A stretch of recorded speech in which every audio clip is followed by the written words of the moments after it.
IT,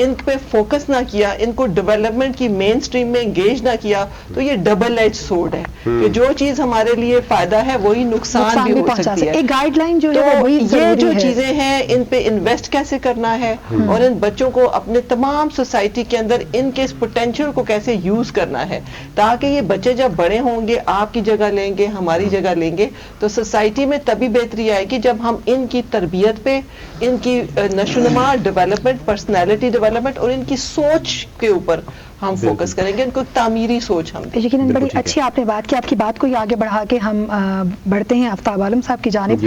ان سے اسی موضوع پر بات کرتے ہیں کیونکہ سوشل سیکٹر میں کام بھی کر رہے ہیں اور یقیناً اس پہ بچوں کے ساتھ بھی کام کرنے کا موقع ملتا ہے. جیسے انہوں نے کہا کہ لیڈرز ہمیں پیدا کرنا چاہیے, سوشل سیکٹر میں آپ جو کام کر رہے ہیں وہ کس طرح کا کام ہے, اور کیا آنے والی یوتھ پر آپ کا فوکس ہے کہ ہمیں وہ بچے بنانے ہیں جو واقعی ہی لیڈرشپ کی کوالٹیز کے ساتھ آگے بڑھ سکیں گے؟ بہت شکریہ جی. 7 نیوز کا سب سے پہلے میں شکر گزار ہوں کہ انہوں نے اس مقدس اور بابرکت مہینے میں اتنی خوبصورت محفل سجائی ہے اور ہمیں اپنی آواز پبلک تک پہنچانے کا ایک اہتمام کیا ہے. الخدمت فاؤنڈیشن سے چونکہ میرا تعلق ہے اور الخدمت فاؤنڈیشن پورے ملک میں اس وقت کام کر رہی ہے اور ہمارے 9 ریجنز ہیں اور ان میں سے ایک ریجن JK ریجن ہے جس کو میں دیکھ رہا ہوں, اور ہمارا جو فوکس 7 ایریاز ہیں, ہم تو 7 ایریاز میں کام کرتے ہیں جس میں سب سے بڑا ایریا جو ڈیزاسٹر مینجمنٹ ہے, اور جو فلیگ شپ پروگرام ہے ہمارا وہ آرفن بچوں کا ہے, اور آرفن بچوں پہ اس وقت ہم پورے پاکستان میں کام کر رہے ہیں. کوئی مور دین 21,000 بچے جو ہیں وہ اس وقت ہمارے اس پروگرام کے تحت مستفید ہو رہے ہیں. ان بچوں کو ہم چاہتے ہیں کہ ایک خاص بات جو میں یہاں تذکرہ کرنا مناسب سمجھتا ہوں کہ ہم صرف فائنینشلی ان کو سپورٹ نہیں کرتے کہ آپ گئے اور کچھ پیسے دے کے ایک بچے کو واپس آ گئے یا اس کی ماں کو دے کے واپس آ گئے. مچھلی دینا نہیں, مچھلی پکڑنا بھی سکھا. جی, ہمارے اس پروگرام کے اندر 2-3 سہولتیں ہیں کہ جو ہم بچوں کو پرووائڈ کر رہے ہوتے ہیں. ایک تو ان کو فائنینشلی سپورٹ تو کر ہی رہے ہوتے ہیں, لیکن دوسرا جو ہمارا اہم پروگرام ہے وہ ان کی کریکٹر بلڈنگ ہے, کریکٹر ڈیولپمنٹ کرتے ہیں ہم ان کی, اور اس کے لیے ہم منتھلی ان کے پروگرام ارینج کرتے ہیں, ان کے اندر مورل ویلیوز کو ڈیولپ کرتے ہیں تاکہ وہ بچے بڑے ہو کے اس معاشرے کے لیے کہ مفید شہری بنے. اور اس وقت جو پاکستان میں یونیسیف کی ایک رپورٹ ہے کہ 17 سال تک کی عمر کو پہنچنے والے جو بچے ہیں ان کی تعداد 40 لاکھ سے تجاوز کر گئی ہے. اور ایک رپورٹ میں نے یہ بھی پڑھی کہ اگر پوری دنیا میں دیکھا جائے آرفن بچوں کو, تو اگر ان کی ہاتھوں کی زنجیر بنائی جائے تو پوری دنیا کو اپنے حصار میں لے لیں, اتنی بڑی تعداد ہے. اور یہ ایک بہت بڑا چیلنج ہے آرفن بچوں کا, کہ جن کا آرفن بچوں کی بات میں خصوصی طور پہ اس لیے اس کی ڈیفینیشن کیا ہے؟ آرفن بچوں کی بھی مختلف ہوتا ہے کہ ان کی ایج کہاں تک ہوتی ہے, اور آرفن بچہ جو ہے بچی ہے کیا اس کی ڈیفینیشن ہے پاکستان میں؟ آرفن جو ہم جس کو آرفن کو لیتے ہیں نا 4 سال کی عمر میں, 3 سال تک تو وہ فیڈ کر رہا ہوتا ہے, ماں کے ساتھ رہتا ہے, پھر 4 سال میں وہ اسکول میں چلا جاتا ہے تو اس کو ہم اڈاپٹ کر لیتے ہیں, اور پھر اس کو 18 ایئرس تک اس کو ہم سپورٹ کرتے رہتے ہیں, اور پھر اسکالرشپ کی تک بھی ہم اس کو سپورٹ کر رہے ہوتے ہیں. اور میں بات کر رہا تھا کہ اس وقت جو ہے دنیا میں جو سب سے بڑا چیلنج ہے وہ آرفن بچوں کا ہے. اور یہ جو آرفن بچہ ہے نا, اس کی جو خاص بات یہ ہے, دیکھیں اس وقت ہمارے ملک میں بہت ساری ایسی ولنریبل کمیونٹیز ہیں کہ جن کی آواز ہے, لیکن آرفن بچے کی کوئی آواز نہیں ہے. سارے لوگ احتجاج کرتے ہیں, ٹرانسجینڈر احتجاج کرتے ہیں, اور ایسی کمیونٹیز ہیں جو معاشرے کی محروم نادار طبقات ہیں وہ جا کے احتجاج کرتے ہیں. لیکن آرفن بچہ ایک ایسا ہے کہ جس کی کوئی آواز نہیں, وہ کیسے احتجاج کرے گا؟ چھوٹا بچہ ہے, اس کی ماں ہے وہ پہلے سے بہت سارے مسائل کا شکار ہے, اس کا ہسبینڈ چلا گیا اس دنیا سے, تو اب اس کی آواز بننا چاہتے ہیں ہم بنیادی طور پہ. اور اس آواز بننے کے لیے الخدمت فاؤنڈیشن نے ملک بھر کے اندر ایک آرفن فیملی سپورٹ پروگرام کے نام سے ایک بڑا پروگرام شروع کیا ہے.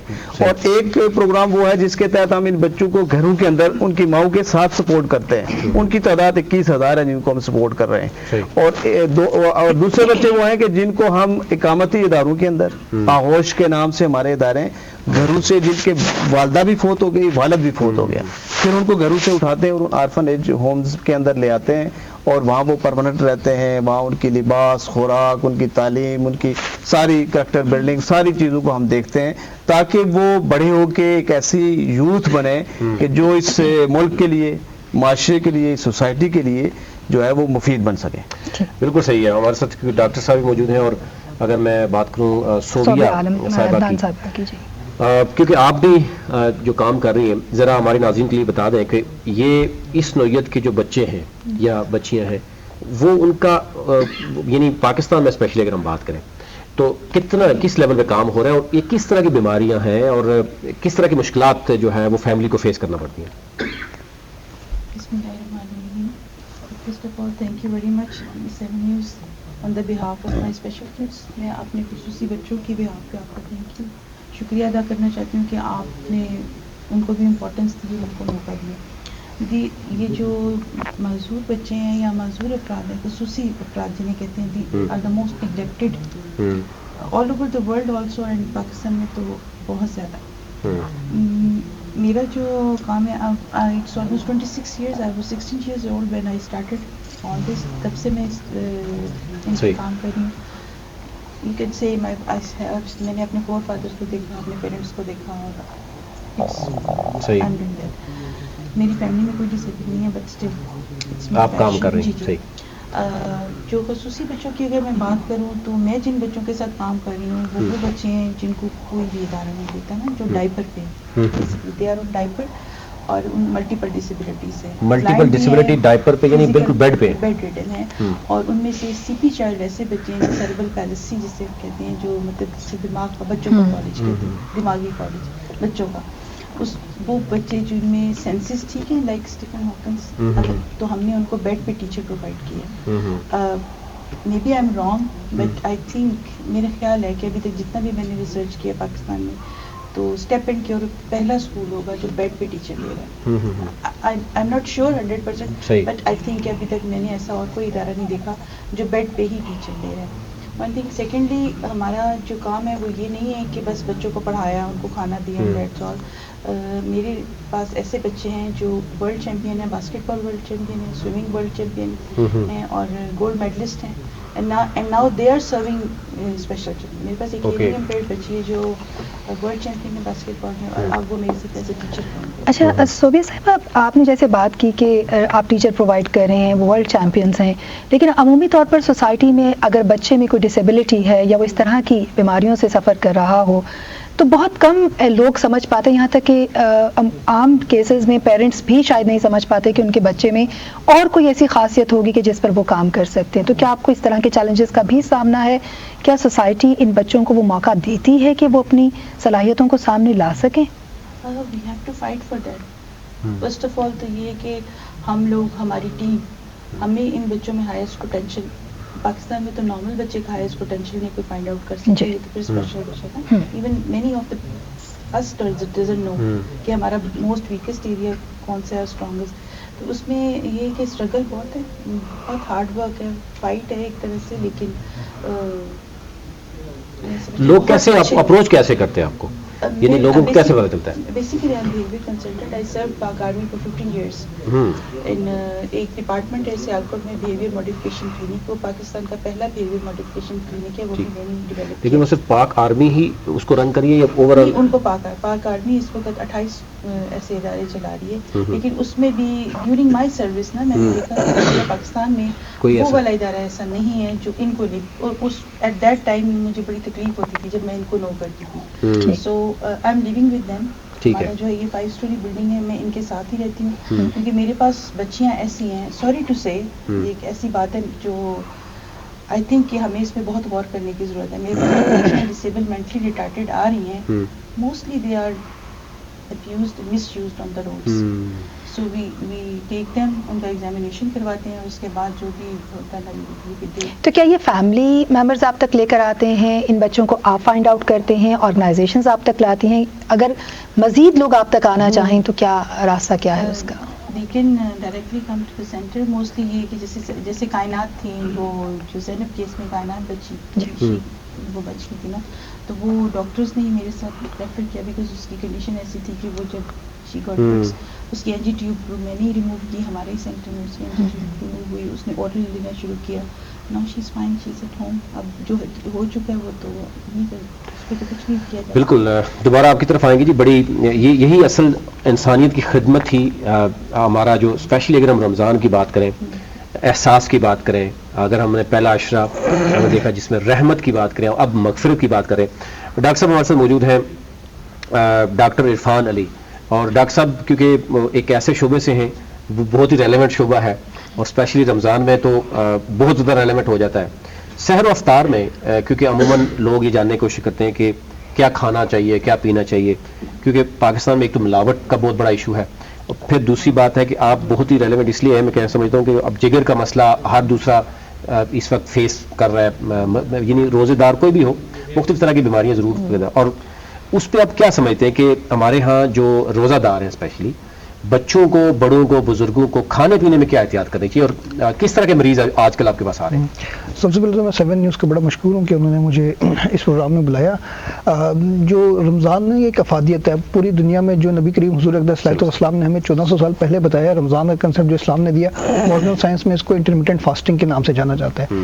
یعنی کہ اب ریسرچ کے مطابق انٹرمیٹنٹ فاسٹنگ ایک ایسی چیز ہے جو کہ بہت سی بیماریوں کا علاج ہے. پہلے تو ہم سمجھتے تھے ویٹ لاس کرنی ہے, انٹرمیٹنٹ فاسٹنگ ویٹ لاس یہ کیوریٹو ہے, بٹ یہ مینجمنٹ ہے, ٹریٹمنٹ ہے. جس طرح اگر میں بات کروں non alcoholic fatty liver disease ہے جسے عموماً عام زبان میں جگر کی چربی کہا جاتا ہے, جو ٹائپ 2 ڈائبٹیز ہے جو موٹاپے کی وجہ سے ہوتی ہے, اس میں انٹرمیٹنٹ فاسٹنگ جو ہے آپ کا ویٹ لاس کرتی ہے اور ڈائریکٹلی آپ کی بیماری ٹھیک کرتی ہے. مگر ہم رمضان میں جو ہمارا ایٹنگ ہیبٹ ہے, ہم ساری جو انٹرمیٹنٹ فاسٹنگ یا رمضان کی جو افادیت اور روح ہے اس کا بالکل ستیہ ناش کر دیتے ہیں جس طرح ہم لوگ کھانا کھاتے ہیں.